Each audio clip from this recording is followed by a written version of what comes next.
दिल्ली में वजीर ममलकत बराए दाखिला नित्यानंद राय की सदारत में मीटिंग हुई। मीटिंग में डोमिसाइल और लैंग्वेज से मुतालिक बातचीत हुई।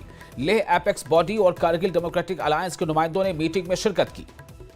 लद्दाख में डोमिसाइल पॉलिसी पर गौर करते हुए हुकूमत ने मुख्तलिफ पहलुओं पर अहम फैसले किए हैं।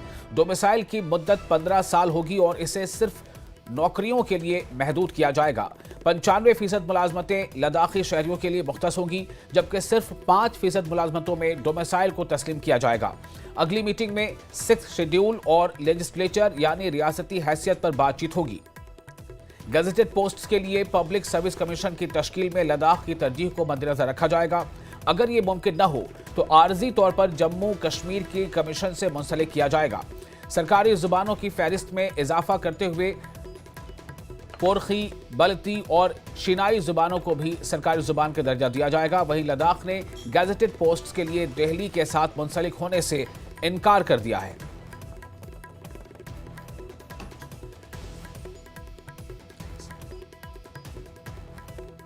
लद्दाख की हाई पावर सब कमेटी की 2 घंटे की मीटिंग के बाद लद्दाख के रुकन पार्लियामेंट हनीफा जान ने मीटिंग को मुस्बत करार दिया। उन्होंने कहा कि डोमिसाइल के हवाले से 15 साल की मुद्दत तय की गई है, हालांकि हमारी तरफ से 20 साल की तजवीज पेश की गई थी। और लद्दाख बीजेपी के बड़े नेता और हिल डेवलपमेंट काउंसिल लेह के सीईसी ताशी गैल्सन ने कहा है कि बहुत ही पॉजिटिव मीटिंग रही है और सरकार से हमें पॉजिटिव रिस्पांस की उम्मीद है। Ladakh high power sub committee की मीटिंग अभी खत्म हुई है। मेरे साथ एमपी हनीफा जान साहब मौजूद हैं। क्या रहा और कितना पॉजिटिव रहा, क्योंकि प्रायोरिटी थी कि जॉब्स और रिक्रूटमेंट जो है उनको कहीं ना कहीं प्रायोरिटी दी जाएगी। बहुत ही अच्छे माहौल में ये मीटिंग हुई, जैसे कि हमें उम्मीद थी। और जो पहले मीटिंग में जिस तरह से ख़ासकर जो रिक्रूटमेंट पे बातचीत आगे बढ़ी थी, उस पर तकरीबन जो है दोनों जो है हमारे गवर्नमेंट सेट हो या हमारे केडी एपेक्स के सेट हो, कम से कम एक कंसेंसस पे दोनों आए हैं। रिजर्वेशन का मसला था, वो तो ऑलरेडी पहले मीटिंग में जो है 95% का ये हो गया था। तो उसको मसला ये था कि डोमिसाइल पे बात करना था। तो इस मीटिंग में काफ़ी हद तक जो है डोमिसाइल पे बात आगे बढ़ी है। तकरीबन 20 साल के कटअप के हमने हमारे साइड से हमने डिमांड की है। तो जो गवर्नमेंट है वो अभी 15 साल की ये करेंगे। दूसरा, डोमिसाइल में ये तय हुआ है कि डोमिसाइल सिर्फ और सिर्फ ये एम्प्लॉयमेंट के पर्पज़ के लिए होगा।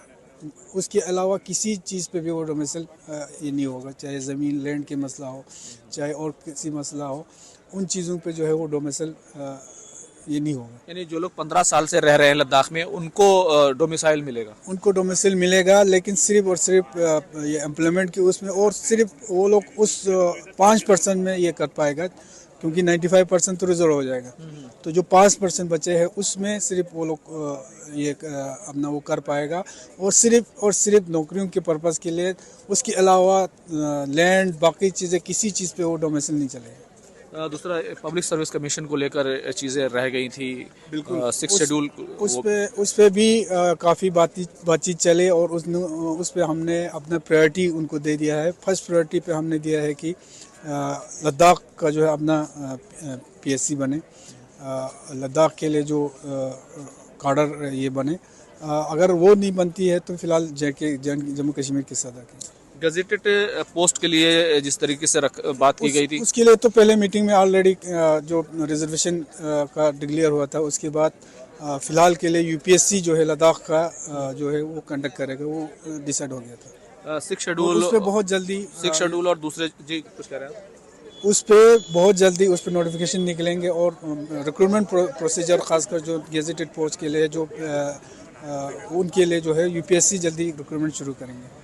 6 शेड्यूल और दूसरे जो मुद्दे थे, खासतौर से क्योंकि पार्लियामेंट्री कॉन्स्टिट्यूंसी का मुद्दा तो खैर बाद में देखने के लिए आप लोगों ने पहले भी कहा था, क्योंकि उसमें अभी डिलिमिटेशन होना है।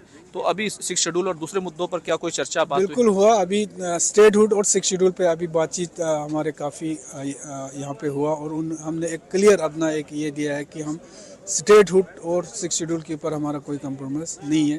तो फिर स्टेटहुड या लेजिस्लेचर पे हमारी बातचीत काफ़ी आगे बढ़ी। उन्होंने फिर ये कहा गया कि नेक्स्ट अगले मीटिंग जो तकरीबन फरवरी के 15 के आसपास, अभी डेट फिक्स नहीं हुआ है, मगर चूँकि अभी पार्लियामेंट सेशन आने वाला है, उसके बाद जो है फिक्स किया जाएगा, तो उसमें ये इन दोनों पे जो है कोई फ्रूटफुल नतीजा आ जाएगा। तो मैंने 6 शेड्यूल और स्टेटहुड और जो वहाँ पर जो विधानसभा है उसको लेकर बातचीत बढ़ेगी। नहीं नहीं, जो पार्लियामेंट्री सीट के लिए तो अभी हमने पहले असेंबली के लिए वही लेजिस्लेचर ना, तो वही स्टेटहुड और लेजिस्लेचर की हमने बात की है, उस पर हमने नेक्स्ट उसमें बात करनी है। बहुत बहुत शुक्रिया बात करने के लिए।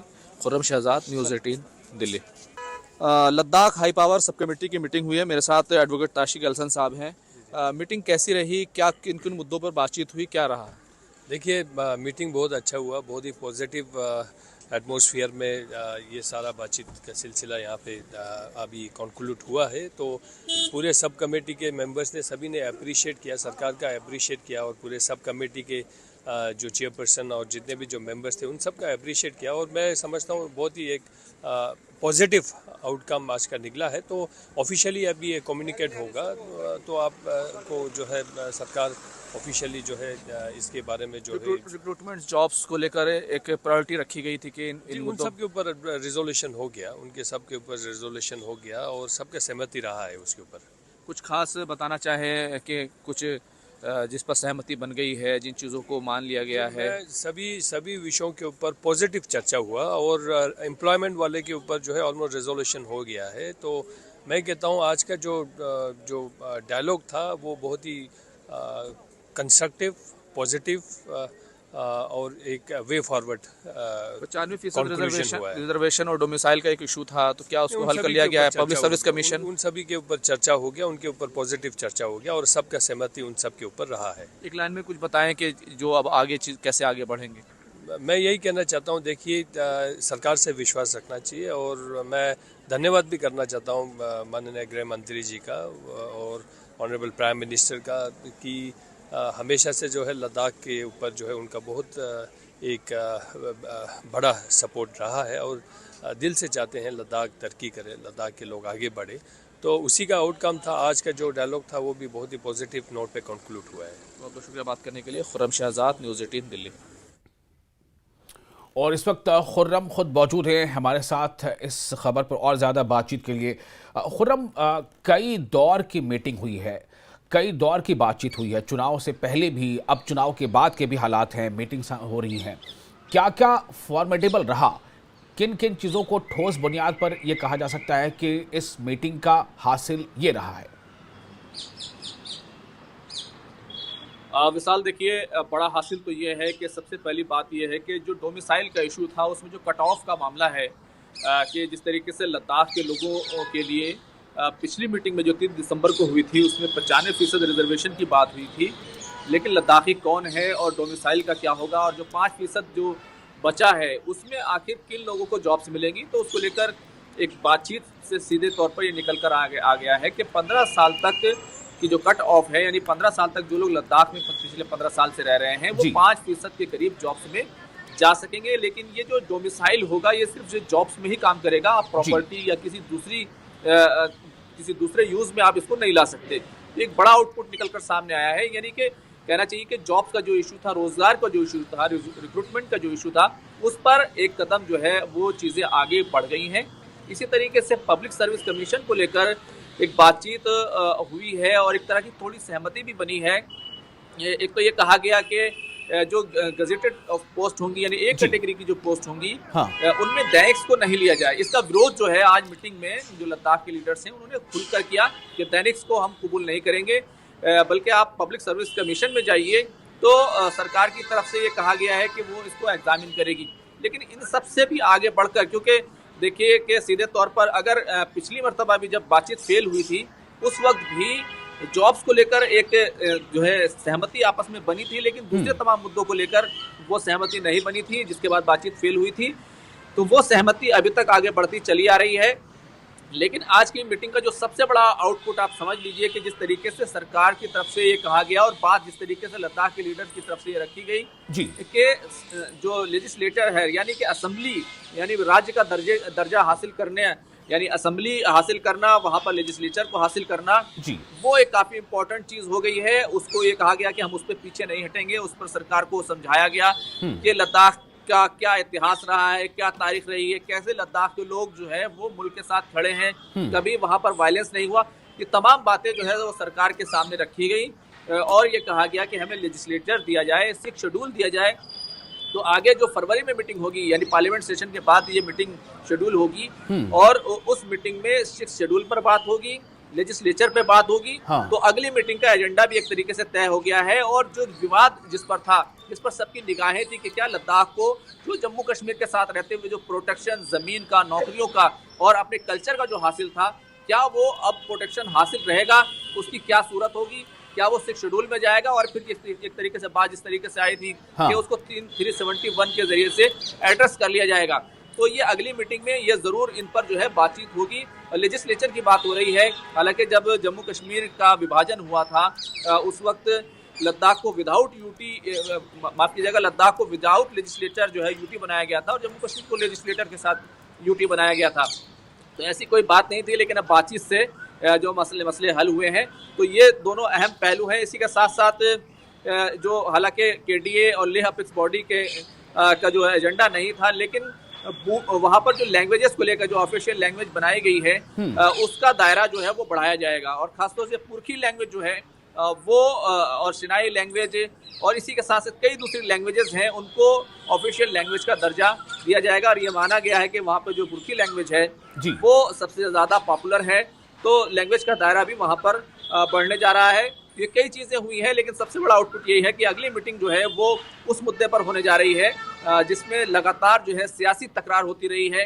भारतीय जनता पार्टी की तरफ से इलेक्शंस में वो कहा गया था कि हम 6 शेड्यूल देंगे और उस पर तमाम तरह का विवाद देखने में आया। वो अगली मीटिंग का एजेंडा जो है आज की मीटिंग से सेट हुआ है। विशाल, तो खुर्रम, ये अगली मीटिंग का क्या कोई वक्त तय हो चुका है कि अगली मीटिंग कब होगी, या इस बारे में जानकारी बाद में मिलेगी? और दूसरी अहम बात है कि एक और सीट चाहिए था पार्लियामेंट के लिए, पार्लियामेंट्री सीट वहाँ चाहिए थी, इसकी भी एक मांग थी, खासतौर से वो राज्यसभा के लिए मेरे ख्याल से। तो क्या इस पर कोई बात आगे बढ़ी है?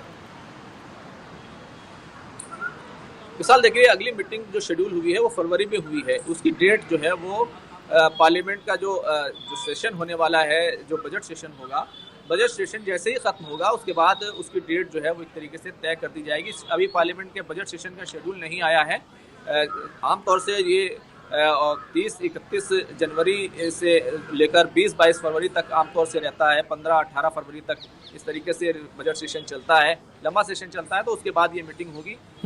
तो इस तरीके से ये शेड्यूल कर दिया गया है। जहाँ तक आप बात कर रहे हैं पार्लियामेंट्री कॉन्स्टिट्यूंसी की, पार्लियामेंट्री कॉन्स्टिट्यूंसी को लेकर एक बड़ा इशू ये है कि क्योंकि मुल्क भर में डिलिमिटेशन होना है और ये 2026 में होना था, लेकिन अभी तक क्योंकि सेंसस नहीं हो पाया है और सेंसस न होने की वजह से, मर्दमशुमारी न होने की वजह से उस तरीके से चीज़ें जो है डिलिमिटेशन की तरफ आगे नहीं बढ़ रही हैं। तो पहले डिलिमिटेशन होगा और उसके बाद इस मसले को सबसे लास्ट में देखा जाएगा। फिलहाल इस मसले को सबसे पीछे रखा गया है। पहले जॉब्स और रिक्रूटमेंट का इशू रखा गया, और अब शेड्यूल और स्टेटहुड लेजिस्लेचर का इशू है, और सबसे लास्ट में पार्लियामेंट्री कॉन्स्टिट्यूंसी का इशू होगा। लेकिन वो अभी इसलिए उसको नहीं लिया जा रहा है क्योंकि हो सकता है जब मुल्क में डिलिमिटेशन हो तो पहले ही दोनों को अलग अलग पार्लियामेंट्री कॉन्स्टिट्यूंसी दे दी जाए। तो ये मांग जरूर है, लेकिन ये इसको काफ़ी प्रायोरिटी पर फिलहाल इसको नहीं रखा गया है। विशाल जी, खुर्रम, बहुत शुक्रिया आपका तमाम जानकारी के लिए। तो ये एक अच्छी मीटिंग रही और इसका एक हासिल जो सबसे बड़ा है वो ये है कि डोमिसाइल को लेकर के जो एक कानून हो सकता था, जो नियम हो सकता था, उसे फ्रेम कर दिया गया है। लेकिन ये सिर्फ नौकरियों की हद तक शामिल होगा और अगली मीटिंग भी इसके बाद होगी। ये अहम है, जो फरवरी में होनी है। और फिलहाल एक छोटा सा ब्रेक लेते हैं। ब्रेक के बाद खबरों का सिलसिला जारी रहेगा। आप बने रहें न्यूज़ 18 के साथ। मैं हूं विशाल।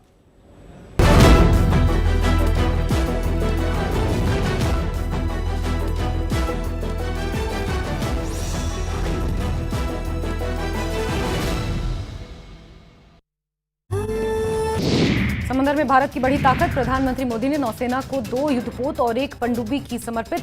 विध्वंसक जहाजों में 75% स्वदेशी सामग्री का उपयोग। देश की सबसे पुरानी पार्टी कांग्रेस का बदल गया पता। नए मुख्यालय 9A कोटला रोड इंदिरा भवन का सोनिया गांधी ने किया उद्घाटन। हरियाणा बीजेपी अध्यक्ष मोहनलाल बड़ौली पर रेप केस दर्ज। हिमाचल के कसौली में दर्ज हुआ मामला। गायक रॉकी मित्तल पर भी रेप केस दर्ज।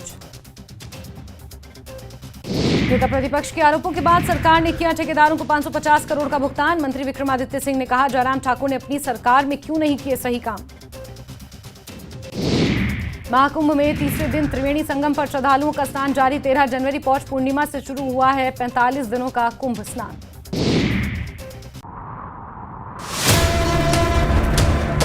सत्ता के प्रभाव से विपक्ष के वार तक समझेंगे राजनीति का हर दांव पेच।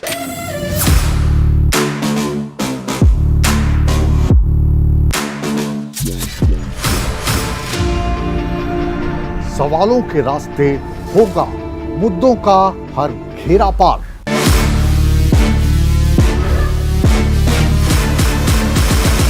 चक्रव्यूह देखिए मुकेश राजपूत के साथ सोमवार से शुक्रवार शाम 5:56 पर। प्रशांत किशोर अगले 48 घंटे में तोड़ सकते हैं अपना आमरण अनशन। 70वीं बीपीएससी परीक्षा रद्द करने की मांग को लेकर 2 जनवरी से आमरण अनशन पर हैं प्रशांत। उत्तर प्रदेश के मथुरा में बीती रात फायरिंग से दहशत। गोलीबारी में एक बच्चा जख्मी। महाराष्ट्र में मुंबई नासिक हाईवे पर एक साथ टकराई 3 गाड़ियां। 3 लोगों की मौत, 15 लोग घायल। मध्य प्रदेश के छिंदवाड़ा में निर्माणाधीन कुआं ढहने से बड़ा हादसा। मलबे में 3 लोगों के दबने की खबर।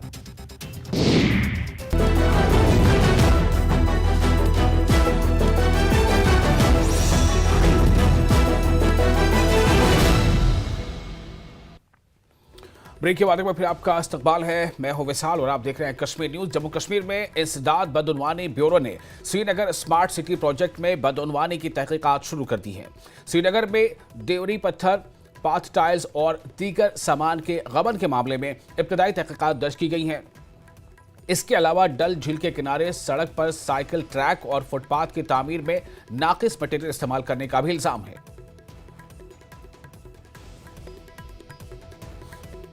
Srinagar smart city corporation limited पे एसीबी का एक और बहुत बड़ा प्रहार। 2 केसेस रजिस्टर किए गए हैं anti corruption bureau Srinagar police station में। पहला केस जो है वो ये जो आप इस वक्त देख पा रहे हैं कॉबल स्टोन्स, जिन्हें हम देवर स्टोन्स भी कहते हैं, मसला इनका है। और साथ ही साथ जो यहाँ पर पोल्स लगाए गए थे मुख्तलिफ लाइट्स के लिए, उनका है। सुनने में आ रहा है कि जो ये केस है, जितने भी ये पत्थर थे या जितनी भी ये लाइट्स थी, इनके लिए बाज़ाब्ता स्मार्ट सिटी में एक स्टोर रूम रखा गया था। लेकिन ये जो स्टोर रूम है उसमें ये मटेरियल्स बिल्कुल नहीं रखे गए। ये मटेरियल्स जो हैं ये खुले मार्केट में आम लोगों को बेचे गए हैं।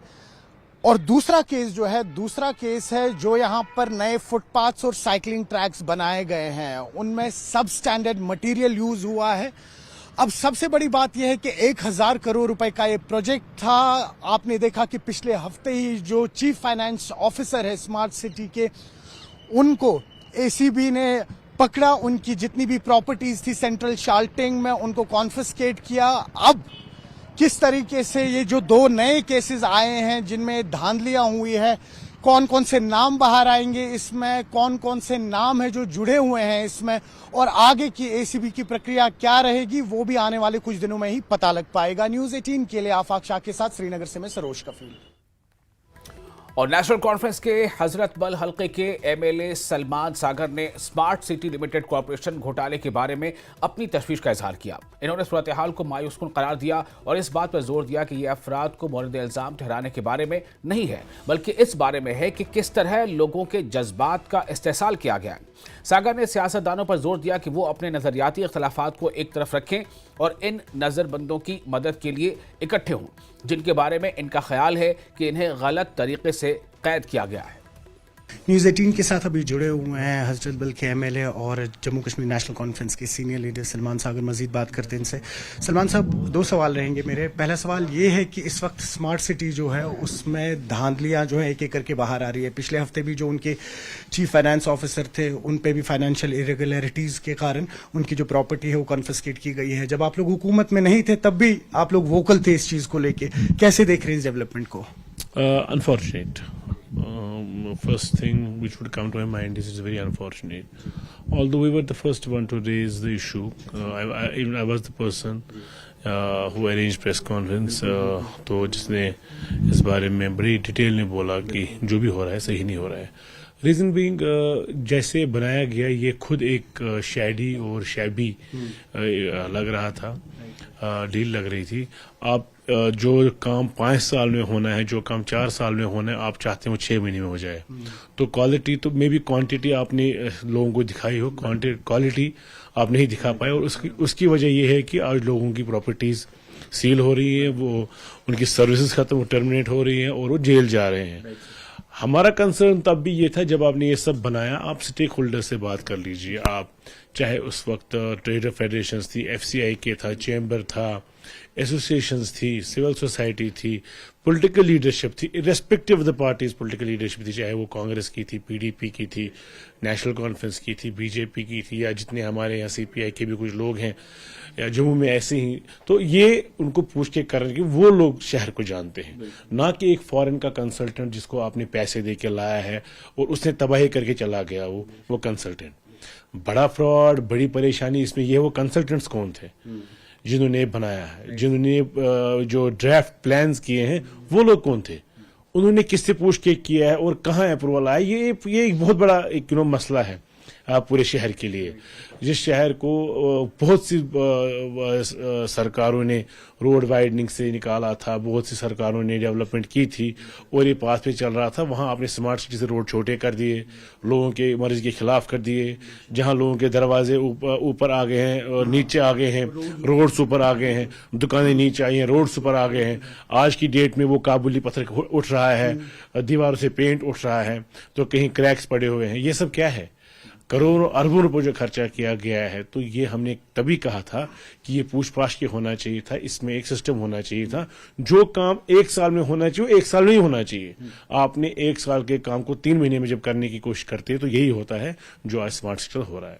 और सर इस वक्त तो पावर में भी हैं आप लोग, तो आपकी भी तरफ से जो सपोर्ट रहेगा ACB को वो भी मिलेगा अगर कुछ जरूरत पड़ी तो? ये किसी को विक्टिमाइज करने की बात नहीं है, ना ही किसी को पॉलिटिसाइज करने की बात है, और ना ही इस पे खुश होने की बात है. We are worried. बहुत वक्त गुजर गया है, लोगों तब भी लोग परेशान थे. अगर अभी नए से अंडू करना है तब भी लोग परेशान होंगे. एक रास्ता निकलना चाहिए, एक इंजीनियरिंग टीम में बैठनी चाहिए. अब सरकार फैसला क्या लेती है फाइनली आज की डेट में, लेकिन ये परेशानी है हमारे लिए. ये खुश होने की बात नहीं है कि हमारे लिए हम इसी को सपोर्ट करेंगे, आप लाइए उनको जेल भर दीजिए. इट इज नॉट दैट हम पॉलिटिकल पॉइंट स्कोर करना चाहते हैं इसमें, नहीं, ऐसी कोई बात नहीं है. ये इशू है, ये ग्रेव प्रॉब्लम है, इसको बड़ा सेंसिटिवली हैंडल करना है. And hopefully we are able to do justice with people, further suffer ना करें. सर एक और सवाल लूंगा आपसे कि पॉलिटिकल डिटेनीज जो है उनको लेके भी सवाल उठे हैं कि मंशूर में न सिर्फ आपकी पार्टी ने, PDP ने भी, या बल्कि बाकी पार्टियां भी जो थी, हमें याद है अपनी पार्टी के जो है सैयद अल्ताफ बुखारी, उन्होंने भी कहा था कि पॉलिटिकल डिटेनीज पे नजरसानी होगी जो ही यहाँ पे हुकूमत बनेगी. कोई स्टेटस है उस पे इस वक्त सर? अनफॉर्चुनेटली पर्सनल कैपेसिटी में मैं ये कह रहा हूँ कि सब पॉलिटिकल पार्टीज ने इसको इलेक्शन तक ही महदूद रखा अनफॉर्चुनेटली. उसके बाद अभी तक इस पर कोई कवायद नहीं हुई है. मैं चाहूँगा सभी पॉलिटिकल पार्टीज, मेरी हम्बल सबमिशन होगी, सभी पॉलिटिकल पार्टीज को इस पे ध्यान देना चाहिए. क्योंकि छोटे मोटे केसेस हैं या हमारे जवान बच्चे जो हैं वो बंद हैं, उनको नजरसानी उन पे होनी चाहिए. तो इसमें मैं यकीनन गुजारिश करूँगा अपने ऑनरेबल चीफ मिनिस्टर से. मुझे पूरा यकीन है कि हमारे मैनिफेस्टो में था ही था और वो खुद भी इसमें कंसर्न है. लेकिन UT के बिजनेस में एक नए सेटअप में काम करने में बहुत चीज़ें रह जाती हैं और ये हमारा डोमेन है भी नहीं, ये हमारा ये जो प्रीव्यू में आता भी नहीं है. लेकिन फिर भी ऑनरेबल चीफ मिनिस्टर की अपनी से है, अपनी कमांड है, तो मुझे पूरा यकीन है वो भी इनिशिएट करेंगे. और हम सब बाकी political parties across political spectrum अपनी पॉलिटिक्स को असाइड करके उन लोगों की बात करेंगे, जवानों की बात करेंगे जो जेलों में बंद है और छोटे मोटे जुर्म के लिए बंद है, जिनको माफ किया जा सकता है. मुल्क के आइन के अंदर ही आइन माफ किया जा सकता है. होपफुली हम उस पर काम कर सकें. बहुत शुक्रिया सर. न्यूज़ 18 के लिए जहांगीर अजीज के साथ में सरोज कफील. और काबीना के वजीर और senior NC leader Javed Ahmad Rana ने इस इल्जाम की सख्ती से तरदीद की है कि इनकी पार्टी की BJP के साथ किसी तरह का समझौता है. न्यूज़ 18 से बात करते हुए जावेद राणा ने कहा कि इस इल्जाम में 1% भी सच्चाई नहीं है. इन्होंने वाजे किया कि एनसी को पूरे 5 साल का मैंडेट मिला है और उमर अब्दुल्ला और उनकी टीम तमाम लोगों के हामी एजेंडों को नाफिज करने के लिए पुरअज़्म है। सियासी सवाल ये है कि कल उमर अब्दुल्ला ने जिस तरह से प्रेज किया प्राइम मिनिस्टर को, या प्राइम मिनिस्टर ने प्रेज किया, उससे बड़ा सियासी बवाल मचा है। और खासकर पीडीपी कह रही है कि देखिए इनका तो ये तो लग रहे हैं कि वो बी टीम की तरफ काम कर रहे हैं। बड़ा सियासी एक जंग छिड़ गई है। सज्जाद लोन भी इसमें कूदे हैं, बहुत सारे कूदे। मुझे नहीं लगता है कि कोई उमर अब्दुल्ला साहब ने गलत बात की होगी। एज ए चीफ मिनिस्टर देश के प्रधानमंत्री साहब आए थे और जेड मोड टनल का जो है उन्होंने इनॉग्रेशन किया है, जिसकी संग बुनियाद जो है वो उमर अब्दुल्ला साहब के टाइम में रखी गई थी। जाहिर है कि एक देश के प्राइम मिनिस्टर हूँ और यूटी या रियासत के वज़ीर आज़म को उसमें शमूलियत उसकी लाजमी है। हम सब लोग वहाँ थे। एक अच्छे माहौल में वो फंक्शन हुआ है और हमें उम्मीद है कि इंशाअल्लाह ताला जो हमारे बेसिक हमारे राइट्स हैं, जो हक तलफी हुई है, उसके लिए हमें प्राइम मिनिस्टर साहब ने भी यकीन दिलाया है और हम लोग जो हैं पूरी उम्मीद है इंशाअल्लाह ताला कि जम्मू कश्मीर के हकूक़ और जम्मू कश्मीर के लोगों की जो उमंगें हैं, जो तमन्नाएं हैं, वो इंशाअल्लाह पूरी। लेकिन जब भी उमर अब्दुल्ला दिल्ली जाते हैं, जब भी कोई प्रेज करते हैं बीजेपी के ने, तो वो कह रहे हैं कि देखिए आपने सेंटर के साथ एक ताल्लुकात रखने वो ठीक है, लेकिन ऐसा है कि आप ज़्यादा ही चीज़ें कर रहे हैं, तारीफ़ें कर रहे हैं। अब ये हम किसी के कहने पे तो नहीं कहेंगे कुछ, ना ही किसी के कहने पे किसी की तारीफ़ होगी, ना ही किसी के कहने पे किसी की बदख्वाही होगी। कुछ लोग जो हैं वो हमें इशारों पे नचाना चाहते हैं। ये सरकार है, सरकार को एक बड़ा मैंडेट लोगों ने दिया है और सरकार अपनी सूझबूझ के तहत काम कर रही है और बेहतर काम कर रही है। वो कह रहे हैं गोल पोस्ट चेंज कर रहे हो आप स्टेटहुड मांग रहे हैं, जबकि धारा 370 पर आपको वोट। ये सब चीज़ें जो हैं हमारे उस एजेंडा में हैं। हम स्टेट भी लेंगे, हम 370 की बात भी करेंगे, हम यहाँ के अंदरूनी खुद मुख्तारी की बात भी करेंगे। लेकिन क्या लगता है आपको, क्योंकि 3 ही महीने हो गए, लेकिन अपोजिशन कह रही है कि इनसे पूछे ज़रा एक वादा पूरा किया आपने, चाहे वो एम्प्लॉयमेंट का हो, गैस का। हमें 5 साल का मैंडेट है और फेज मैनर में इंशाअल्लाह ताला सब पूरा हो जाएगा। और जम्मू कश्मीर बीजेपी के सदर सच शर्मा ने नेशनल कॉन्फ्रेंस के साथ बीजेपी की कुर्बत की खबरों को मुस्तरद कर दिया है। पार्टी के कैलेंडर के इजरा के दौरान न्यूज 18 से बातचीत में उन्होंने कहा कि अब दुनिया वजीर आजम नरेंद्र मोदी की तारीफ कर रही है। मुल्क भर में हत्ता कि उमर अब्दुल्ला ने भी उनकी तारीफ की है। सच शर्मा ने वाज़ेह किया है कि बीजेपी और नेशनल कॉन्फ्रेंस सियासी हरीफ हैं, लेकिन तमाम जमातों को आवाम की फलाह बहबूद के लिए मिलकर काम करना चाहिए। मेरे साथ इस पर बात करने के लिए हैं सच शर्मा, जम्मू कश्मीर प्रदेश बीजेपी के प्रेसिडेंट हैं, अध्यक्ष हैं। न्यूज़ 18 से बात करने के लिए आपका बहुत बहुत धन्यवाद। ये हो क्या रहा है, नई जंग छिड़ गई है, कह रहे हैं कि उमर अब्दुल्ला और बीजेपी थोड़ा थोड़ा क्लोज आ रहे हैं। ऐसा है कि हर बड़े नेता को सम्मान देना, और वो भी आप सोच सकते हैं कि जिस तरीके से जेड टनल इसका शुभारंभ माननीय प्रधानमंत्री जी द्वारा किया गया, मुझे उनको श्रीनगर एयरपोर्ट के ऊपर रिसीव करने का मौका मिला, सी ऑफ करने का मौका मिला। इतनी ठंड के बावजूद वो टनल लोगों के लिए खुले, उसके लिए कार्य किया गया माननीय गडकरी जी द्वारा, उनकी टीम द्वारा, और उसके बाद इतनी ठंड के बावजूद उसका विमोचन हुआ, उसका शुभारंभ हुआ। आप सोच सकते हैं कि देश के प्रधानमंत्री चाहते हैं कि देश के हर खित्ते का विकास हो, जम्मू कश्मीर का विकास हो, ताकि लोगों को जो दिक्कतों का सामना करना पड़ रहा है उनको किसी किस्म की दिक्कतों का सामना ना करना पड़े। तो ऐसे समय में, और ख़ास तौर पर being head of the Indian, मेरा मानना है कि राष्ट्रपति के बाद प्रधानमंत्री, उपराष्ट्रपति और उनके बाद प्रधानमंत्री जी, जिस तरीके से उनका एक स्टेचर है, और उस स्टेचर के बारे में, और ख़ास तौर पर वो जो सबका साथ, सबका विकास, सबका विश्वास और सबका प्रयास में सबको लेकर चलते हैं, ऐसे समय में उनको सम्मान देना वाजिब है। और मुख्यमंत्री जी ने उनके प्रति अच्छे शब्द कहे हैं, तो उसमें क्या बुराई है। और उन्होंने भी खास तौर पर जो अच्छे कार्य अगर उनके माध्यम से कुछ हुए हैं, तो उसके बारे में अगर उन्होंने सीएम की पीठ थपथपाई है, तो मेरा मानना है कि कोई बुराई नहीं है। अगर उनके माध्यम से अच्छे कार्य हो रहे हैं तो इसमें कोई बुराई नहीं है कि उनकी पीठ जो है थपथपाई जाए। और यहाँ तक प्रश्न देश के प्रधानमंत्री जी का है, वो तो सबको साथ में लेकर चलने वाले एक शख्सियत हैं, उनके लिए कोई मायने नहीं रखता। और यह कोई मायने नहीं रखता कि कौन सीएम है, किस पॉलिटिकल पार्टी का है। एक बार चुनाव बड़ी प्राथमिकता जो थी वो मुश्किल काम था यहाँ पर चुनाव कराने की, उस प्राथमिकता में वो उत्तीर्ण रहे, एक अच्छा चुनाव हुआ। ये ठीक है कि भारतीय जनता पार्टी 26% मत लेने के बावजूद हम लोग विपक्ष में हैं, लेकिन एक कंस्ट्रक्टिव विपक्ष और एक सशक्त विपक्ष की भूमिका में हमारे कार्यकर्ता जो है वो काम करते हैं। आप अपने हिसाब से तो बात कर रहे हैं, लेकिन देखिए सज्जाद लोन या पीडीपी के लोग क्या कह रहे हैं कि ठीक है सेंटर के साथ आप अच्छा रख रहे हैं, ममता बनर्जी भी तो रख रही हैं, उनका भी एक रहता है सेंटर के साथ तो हर एक को रखना है। लेकिन वो कह रहे हैं कि उमर अब्दुल्ला जिस तरह से प्रेज कर रहे हैं उसे लग रहा है कि बीजेपी के स्पोक्स पर्सन की तरह वो बात कर रहे हैं और बीजेपी भी कहीं ना कहीं उमर अब्दुल्ला को अपने क्लोज करना चाहती है। पूरे विश्व भर के नेता प्रधानमंत्री जी की प्रेज करते हैं। आप क्या समझते हैं क्यों प्रेज होती है? क्योंकि पूरे विश्व को एक साथ लेकर चलने की क्षमता अगर किसी में है तो वो नरेंद्र भाई मोदी जी में है।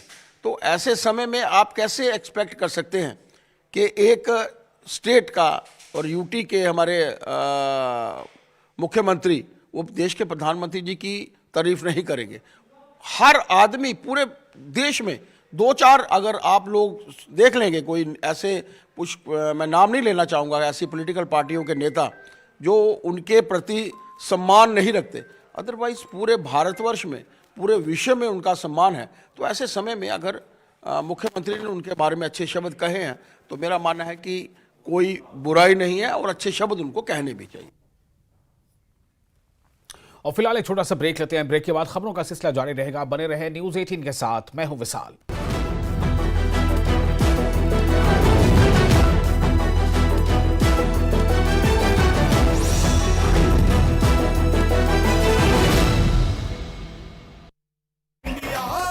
महाकुंभ में मकर संक्रांति के मौके पर कल शाम 6:30 बजे तक 3.5 करोड़ श्रद्धालुओं ने किया स्नान। 2 दिन में 5 करोड़ से ज्यादा लोगों ने लगाई आस्था की डुबकी। महाकुंभ में पाटून पुल बने श्रद्धालुओं के लिए लाइफलाइन। 17 करोड़ रुपए से अधिक की लागत से 30 पाटून पुल बनाए गए। महाकुंभ में पवित्र स्नान के लिए आज भी श्रद्धालुओं की भीड़। देश के कई प्रदेशों से पहुंचे हजारों श्रद्धालु। महाकुंभ में श्रद्धालुओं की भीड़ कम करने के लिए रेलवे की तरफ से 254 ट्रेनें चलाई गईं, जिसमें 95 कुंभ मेला स्पेशल ट्रेनें शामिल हैं। दिल्ली के स्कूलों को धमकी मामले में एक लड़के को पुलिस ने पकड़ा। लड़के के पिता का एक एनजीओ से रिश्ता।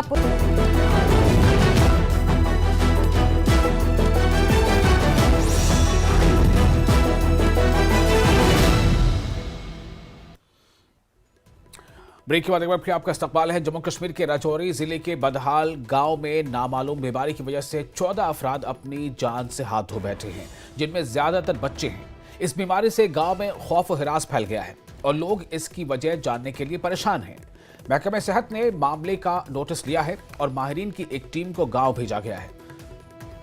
माहिरीन इस बात की तहकीकात कर रहे हैं कि क्या इस बीमारी के पीछे कोई वायरस है जो तेजी से फैल रहा है। इसके अलावा मुतासरा अफराद की सेहत की हालत और मुमकिना वजूहात की मुकम्मल छानबीन की जा रही है। और सारे सैंपल्स लेके उनकी टेस्टिंग के लिए भेज दिए हैं, चाहे वो FSL टेस्ट हो, चाहे वो पानी का टेस्ट सैंपल हो, चाहे वो फूड सैंपल्स के बारे में हो, उनको लिया गया। और उसके बारे में जो है फिर ये सिचुएशन जो है रुक गई है जब 5 लोगों की डेथ हो गई बदकिस्मती से। लेकिन उसके बाद जो सेकंड टाइम पे जो है 3 लोगों की और डेथ हो गई है। फिर भी हेल्थ डिपार्टमेंट ने बाहर से कुछ टीम मंगाई है, उन्होंने एग्जामिनेशन किया है और कुछ लोगों को वहाँ GMC राजौरी एडमिट किया गया, कुछ लोगों को GMC जम्मू एडमिट किया गया। तो उसके बाद फिर उसमें से 3 लोग जो हैं उनकी डेथ हो गई। अब जो थर्ड टाइम पे फिर आ गया ये इंसिडेंट, और वो भी लगभग 40 दिन के बाद। अगर खुदा न खास्ता कोई बीमारी होती तो वो फिर फैल जाती, वो इतनी देर जो है रुक नहीं सकती थी। जो लेकिन जो टेस्ट आए वो टेस्ट जो है वो सारे नेगेटिव आए हैं। जिन जिन सैंपल का टेस्ट लिया गया है, चाहे वो पानी का हो, चाहे वो फूड ग्रेन्स का हो, चाहे वो बाकी जो वहाँ पे उन्होंने चीज़ें इस्तेमाल की हुई थी, बिस्किट जो भी हैं, वो सब नेगेटिव आए हैं। और उसके बाद सारा जो भी इन्फ्लुएंजा टेस्ट वो भी नेगेटिव आया है। सारे कुछ टेस्ट जो ले गए वो ऑलमोस्ट जो है नेगेटिव आए। लेकिन जब थर्ड टाइम फिर हुआ है, जिसमें अभी रिसेंटली 5 लोगों की और डेथ हो गई हैं, तो फिर हेल्थ डिपार्टमेंट ने जो बाहर जो हमारी ICMR जो है नेशनल इंस्टीट्यूट पुणे में, वहाँ से कुछ टेस्ट करवाए, वो नेगेटिव आए। न्यू दिल्ली में ICMR national centre for disease control जो न्यू दिल्ली है, वहाँ से टेस्ट करवाए, वो भी सारे रिपोर्ट जो है नेगेटिव आए। अभी तक जो है 13 लोगों की डेथ हो गई है और उन 13 में से जो 11 लोग हैं वो छोटे छोटे बच्चे हैं। सिर्फ जो बड़े एज के हैं वो 2 हैं। तो अब मुझे लगता है कि ये जो है कोई डिजीज़ नहीं है जिसको हम कहेंगे कि डिजीज़। और 3 फैमिलीज़ के बीच में ये जो डेथ्स हुए हैं, ये टोटल 3 फैमिलीज़ के बीच में है। और जम्मू कश्मीर की वज़ीर सेहत सकीना इत्तू ने न्यूज़ 18 से बात करते हुए राजौरी में 13 अमवात तस्दीक नहीं की है। इन्होंने कहा है कि इस मामले की तहकीकात के लिए मुतल्लिका SSP और DC राजौरी को हिदायत जारी कर दी गई हैं। इत्तू हमारे साथ मौजूद हैं। मैम, 13 लोगों की मौत हुई, जो राजौरी में वाक़या हुआ, क्या कुछ फाइंडिंग्स निकली? जी, ये सही बात है, बदकिस्मती की बात है। 13 लोग, जिनमें से 11 बच्चे थे, छोटे छोटे मासूम बच्चे, जिन्होंने अभी अपनी शुरुआत भी नहीं की थी, तो उनकी भी इस 13 लोगों में जो है उन बच्चों की भी मौत हो गई। पहले जब ये इंसिडेंट हुआ है जिसमें 5 लोगों की मौत हो गई, उस वक्त हम समझते थे कि शायद कोई वायरस होगा। बहुत परेशान हो गए। जब मैं गई, पहले तो पूरा हेल्थ डिपार्टमेंट गया, जिन्होंने लगभग 3,500 लोगों को जो है हेल्थ चेकअप्स किए हैं, डोर टू डोर गए हैं, सैंपल्स लिए हैं कि कोई इस तरह का इन्फेक्शन ना हो जिसको फैलने से हम रोक सकते हैं। लेकिन जब टेस्ट किए, चाहे वो FSL टेस्ट की बात मैं करूँगी, वो रिपोर्ट लाई, और जो वहाँ पे फूड ग्रेन्स इस्तेमाल किए गए, उसमें चाहे पानी की बात हो, चाहे बिस्किट्स की बात हो, चाहे राशन की बात हो, वो सारे टेस्ट जो हैं वो भी किए गए। लेकिन चाहे वो टेस्ट जो हैं वो सारे ऑलमोस्ट, चाहे हमने पूना की लैब से करवाए, चाहे ग्वालियर जो ICMR की लैब मानी जाती हैं पूरे दुनिया में, दिल्ली से, यहाँ GMC जम्मू से, वो सारे टेस्ट जो हैं वो नेगेटिव आए हुए हैं। अभी तक हम इंतज़ार कर रहे थे क्योंकि 40 दिन हो गए। पहले इंसिडेंट में 5 लोगों की डेथ हुई, दूसरे इंसिडेंट में 3 लोगों की डेथ हुई, तीसरे इंसिडेंट में अब जो अभी रिसेंटली हुआ 5 लोगों की डेथ हुई, और ये टोटल मिला के 13 लोग हैं, और 13 लोगों में से 11 जो हैं वो बच्चे हैं।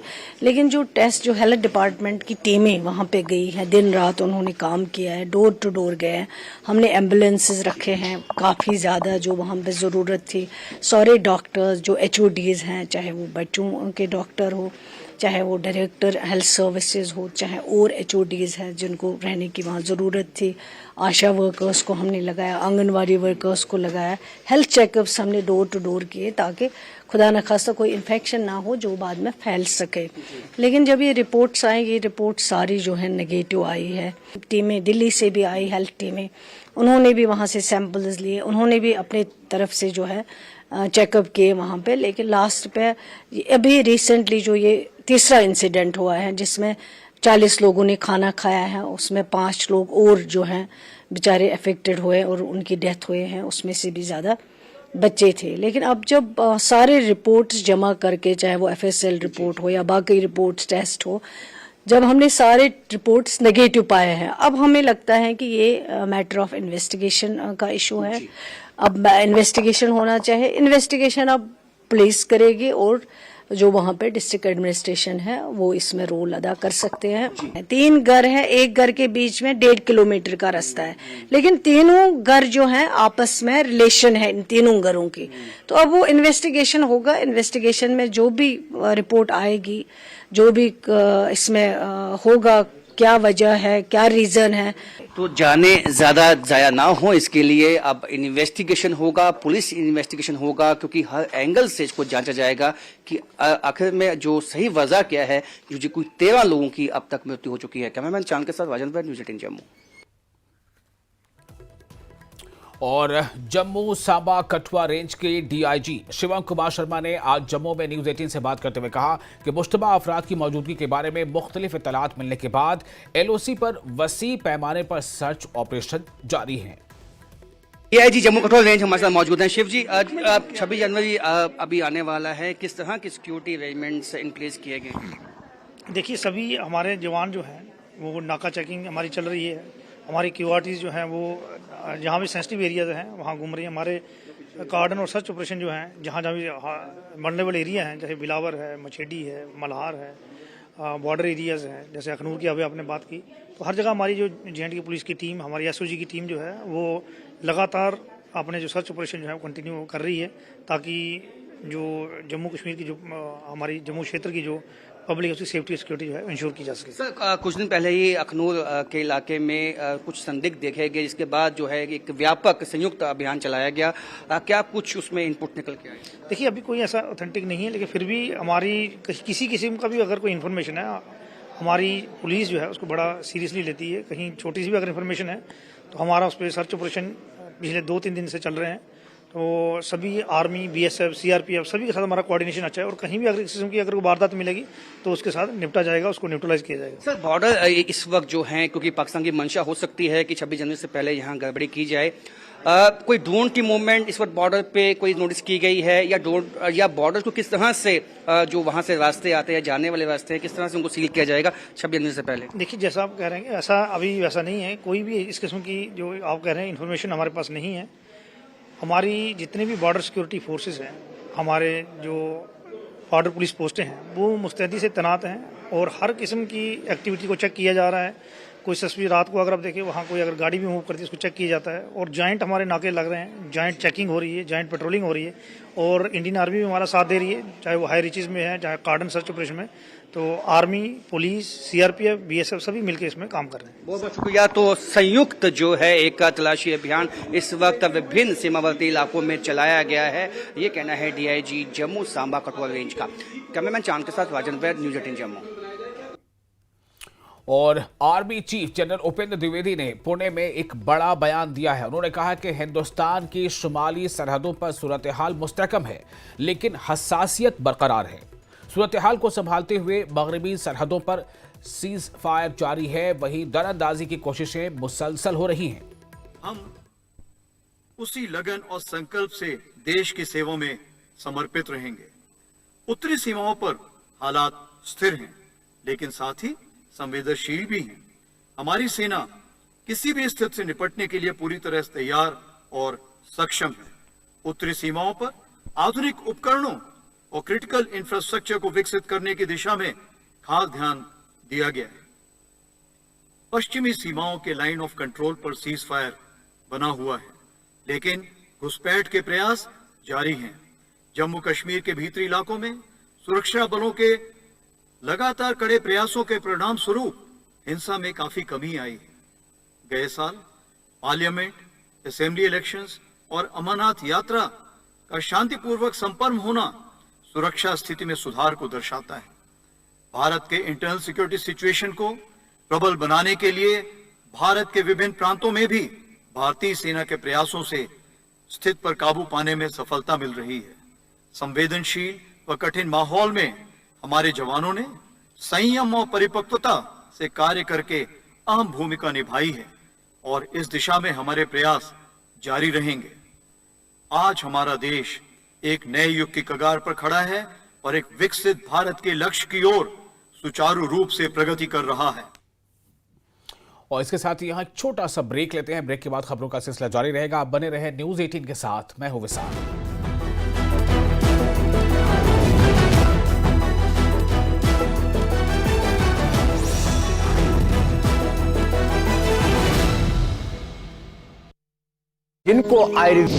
समंदर में भारत की बड़ी ताकत। प्रधानमंत्री मोदी ने नौसेना को 2 युद्धपोत और 1 पनडुब्बी की समर्पित। विध्वंसक जहाजों में 75% स्वदेशी सामग्री का उपयोग। देश की सबसे पुरानी पार्टी कांग्रेस का बदल गया पता। नए मुख्यालय 9A कोटला रोड इंदिरा भवन का सोनिया गांधी ने किया उद्घाटन। हरियाणा बीजेपी अध्यक्ष मोहनलाल बड़ोली पर रेप केस दर्ज। हिमाचल के कसौली में दर्ज हुआ मामला। गायक रॉकी मित्तल पर भी रेप केस दर्ज। नेता प्रतिपक्ष के आरोपों के बाद सरकार ने किया ठेकेदारों को 550 करोड़ का भुगतान। मंत्री विक्रमादित्य सिंह ने कहा, जयराम ठाकुर ने अपनी सरकार में क्यों नहीं किए सही काम। महाकुंभ में तीसरे दिन त्रिवेणी संगम पर श्रद्धालुओं का स्नान जारी। 13 जनवरी पौष पूर्णिमा से शुरू हुआ है 45 दिनों का कुंभ स्नान।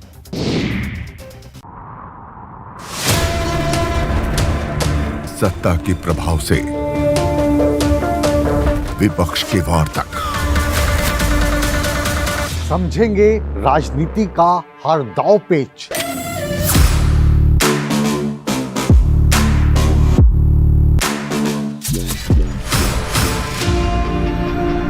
सवालों के रास्ते होगा मुद्दों का हर घेरा पार।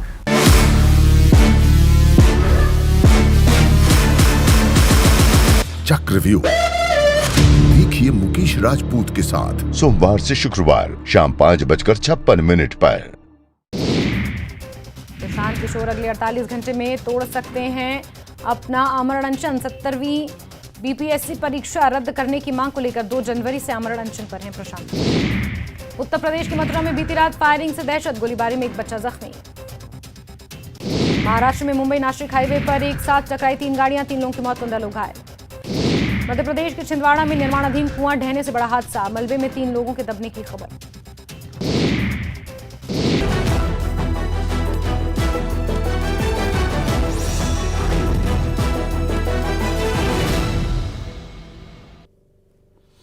ब्रेक के बाद एक बार फिर आपका स्वागत है न्यूज 18 पर। आप देख रहे हैं कश्मीर न्यूज, मैं हूं विशाल। कश्मीर में इन दिनों सयाहों की भीड़ है। दुनिया भर से सयाहों की बड़ी तादाद कश्मीर की खूबसूरत वादियों को देखने आ रही है। सयाह भी लोलाब कुपवाड़ा का रुख कर रहे हैं। एक पुणे के सयाह ने कहा कि कश्मीर जन्नत है और इसे जन्नत बनाने में यहाँ के लोगों का अहम किरदार है। सयाह कश्मीर की मेहमान नवाजी से बेहद खुश हैं। आपको मैं कश्मीर में घूमे, आज वादी लोलाब में भी पहुंचे, तो क्या कहेंगे कश्मीरी लोगों के मुतालिक और कश्मीर के मुतालिक क्या पाया? कश्मीर सही में जन्नत है। जो सुना है, जो देखा है, हमने किताबों में देखा है, हमने टीवी पे देखा है, वीडियोस में देखा है, महसूस करने मिल रहा है तो बहुत ज़्यादा खूबसूरत है। जितना हमने देखा उससे बहुत ज़्यादा खूबसूरत है। और कश्मीर को जन्नत बनाने में सबसे ज़्यादा जो सबसे बड़ा हाथ उनकी वादियों का नहीं, उनके लोगों का है। जो मेहमान नवाजी मुझे मिली है, मुझे ज़बरदस्ती खिलाया जाता है कि आप 2 बार खाओ, 3 बार खाओ, आप भूपे, मतलब उनको इतना जो केयर करते हैं लोग यहाँ पे, वो शायद कहीं और नहीं मिलता। यानी कि कश्मीर वाकई जन्नत है और बाहर के लोगों से ये पैगाम है आपका? बिल्कुल बिल्कुल। मैं चाहता हूँ कि लोग आए कश्मीर। मैं चाहता हूँ कि जितने ज़्यादा लोग कश्मीर आए, कश्मीर से मिले, उनको अपनापन जब तक नहीं समझ आएगा, क्योंकि मैं शहरों में रहता हूँ और हमारे यहाँ इस तरीके की मेहमान नवाजी मैंने नहीं देखी। 0 रिग्रेट्स, कोई रिग्रेट नहीं है मुझे। एंड अगर मुझे दोबारा मौका मिलेगा मैं दोबारा आना चाहूँगा। बिल्कुल जन्नत है, कोई सवाल नहीं है उससे, कोई डाउट नहीं है। बिल्कुल कश्मीर जन्नत है। मेहमान नवाज इतने ज़्यादा हैं कि मैंने आज तक अपने खाने का कभी पे नहीं किया है। ज़बरदस्ती मुझे पे करने दे रहे। मैं चाहता हूँ कि मैं कुछ करूँ उनके लिए, बट वो करने नहीं देते। इतने अच्छे लोग हैं। तो शायद मैं काफ़ी ट्रैवल किया है मैंने, मतलब पिछले 1.5 साल से मैं खुद घूम रहा हूँ। तो ऐसे मेहमान नवाजी मुझे काफ़ी कम जगह मिली है। आई थिंक जो हम सिटीज़ में देखते हैं ना कि लोगों को बहुत मतलब अपने में रहते हैं, यहाँ नहीं है। यहाँ सब मिलजुल के रहते हैं, जिससे आप मदद चाहिए, कभी कहीं फंस गए आप, हर कोई मदद करने के लिए आता है। तो कश्मीरी जो हैं मेरे हिसाब से they are one of the best people in India. मतलब अगर आप सबसे अच्छे लोगों से मैं मिला हूँ। मैं पूरे पार्ट्स ऑफ नॉर्थ ईस्ट में ट्रैवल किया है, मैं साउथ में गया हूँ, मैं वेस्ट में खुद रहता हूँ। नॉर्थ के सबसे अच्छे लोग मुझे जो लगे हैं वो कश्मीरी लगे हैं। कश्मीर को जन्नत बनाने में सिर्फ उनकी वादियों का हाथ नहीं, उनके लोगों का भी हाथ है। And that is huge statement जो मतलब किसी ने कभी कहा था। सही में मतलब अगर कश्मीरी नहीं होते तो ये जन्नत भी नहीं होती। शायद यहाँ के लोग अगर नहीं होते तो जन्नत क्या ही मतलब है, कि इतनी वादियाँ तो बहुत सारी जगह पे। और करगिल शहर से 2 किलोमीटर दूर NH1 किटपक्चे के मकाम पर सड़क हादसा पेश आया है। सड़क हादसे में 5 अफराद की मौके पर ही मौत हो गई, वहीं 2 अफराद शदीद तौर से जख्मी हो गए हैं। हादसे में जख्मी हुए अफराद को अस्पताल पहुंचाया गया। करगिल शहर से 2 किलोमीटर दूर NH1 पर यह हादसा पेश आया है। सड़क हादसे में 5 अफराद की मौके पर ही मौत हो गई है, जबकि 2 अफराद जख्मी हो गए हैं। एक पर किटपक्चे शिक्षक के मकाम पर हादसे में 5 अफराद अपनी जान से हाथ धो बैठे और 2 दीगर शदीद जख्मी करगिल में करगिल शहर से 2 किलोमीटर के फासले पर NH1 पर ये मकाम है। और जहां पर एक खौफनाक सड़क हादसे में एक स्कॉर्पियो के टिप्पर से टकराने से 5 अफराद अपनी जान गंवा बैठे और दूसरे 2 शदीद जख्मी हो गए। जख्मियों को डिस्ट्रिक्ट अस्पताल करगिल रेफर कर दिया गया। बसीजा की पुलिस और रजाकारों ने कार्रवाई की। इमाम IKMT और मकामी लोग रेस्क्यू ऑपरेशन के लिए मौके पर दौड़े, जिनकी शनाख्त मोहम्मद हसन वल्द मोहम्मद हुसैन साकिन सटाकपा के नाम से हो रही है और लियाकत अली वल्द AK रजा चोस्कोर का रिहायशी, मोहम्मद इब्राहिम वल्द हाजी मोहम्मद साकिन बडगाम और 2 गैर मकामी अफराद जिनके शनाख्त की तस्दीक होना बाकी है। और लद्दाख के MP मोहम्मद हनीफा जान ने शेल्चेहाई बाईपास पर होने वाले हादसे पर गहरे रंजो गम का इजहार किया। उन्होंने सोशल मीडिया पर अपनी पोस्ट में सोगवार खानदानों से दिली ताज़ियत का इजहार किया है और मुतासरा अफराद के लिए दुआ की है। शिलचे में सड़क हादसे में 5 अफराद जाँ बहक हो गए हैं।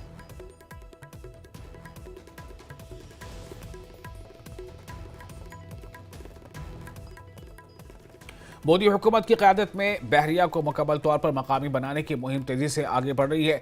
इसी सिलसिले में मुल्क में बनाए गए 3 प्लेटफॉर्म्स को आज बहरिया में शामिल किया गया।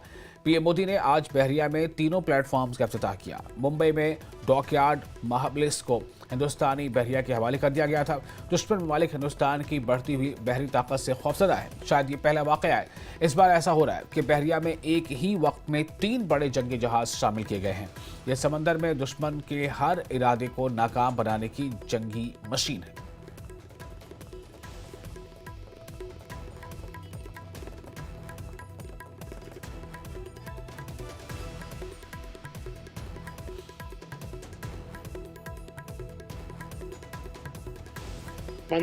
जनवरी के दिन को आर्मी डे के रूप में भी मनाया जाता है। देश की रक्षा के लिए अपना जीवन समर्पित करने वाले प्रत्येक जाबाज को मैं नमन करता हूं। मां भारती की रक्षा में जुटे हर वीर वीरांगना को मैं आज के दिन बधाई देता हूं। साथियों, आज भारत की समुद्री विरासत नेवी के गौरवशाली इतिहास और आत्मनिर्भर भारत अभियान के लिए भी बहुत बड़ा दिन है। छत्रपति शिवाजी महाराज ने भारत में नौसेना को नया सामर्थ्य दिया था, नया विजन दिया था। आज उनकी इस पावन धरती पर 21वीं सदी की नेवी को सशक्त करने की तरफ हम एक बहुत बड़ा कदम उठा रहे हैं। और गुलमर्ग में यूथ सर्विसेज एंड स्पोर्ट्स की जानिब से स्की कोर्स का आगाज हो गया है। जम्मू कश्मीर के मुख्तलिफ अजला से बच्चे स्की कोर्स कर रहे हैं और बुनियादी सतह की तरबियत दी जाती है। बच्चों ने तमाम सहूलियात पर महकमे का शुक्रिया अदा किया। जायजा लिया हमारे नुमाइंदे मुनीर हुसैन हुर्रा ने। न्यूज़ 18 में आपका इस्तकबाल है। मैं हूं मुनीर हुसैन हुर्रा। सयाहती मकाम गुलमर्ग में जो स्की कोर्सेज है उनका आगाज़ कर दिया गया है और यहाँ आप देख सकते हैं ये यूथ सर्विस एंड स्पोर्ट्स के जो बच्चे हैं, अंडर 17 के बच्चे जो हैं, और यहाँ ये बेबी स्लोप पे स्की की ट्रेनिंग ले रहे हैं और जो यूथ सर्विस एंड स्पोर्ट्स के माहिरीन हैं इन्हें ये स्की यानी उसकी ट्रेनिंग दी जाती है। आप देख सकते हैं किस तरह ये लाइन में खड़े हैं और अब यहाँ जो ऊपरी जो ये स्लोप है, जैसे हम आपको दिखाने की कोशिश करते हैं, इस स्लोप पे उन्हें बाज़ाब्ता तौर पे तरबियत दी जाती है और फिर यहाँ से ये जो स्की लिफ्ट है, इस लिफ्ट के ज़रिए से इस स्लोप पे पहुँचते हैं, फिर वहाँ से उन्हें बाज़ाब्ता तौर यहाँ तक जो है स्की कराई जाती है। और कुछ बच्चों से हम बातचीत करने की कोशिश करते हैं, उनसे जानने की कोशिश करते हैं। यहाँ पे कुछ बच्चे हैं। जी, आपका नाम? फान शफी। कहाँ से आप? पुलवामा। बताएं, आप पुलवामा से आए हैं, कैसा लग रहा है आपको स्की की ये ट्रेनिंग लेते हुए? बहुत अच्छा लग रहा है क्योंकि जो यहाँ के जो टीचर्स हैं, इंस्ट्रक्टर, वो बहुत ही ज़्यादा अच्छे हैं। जो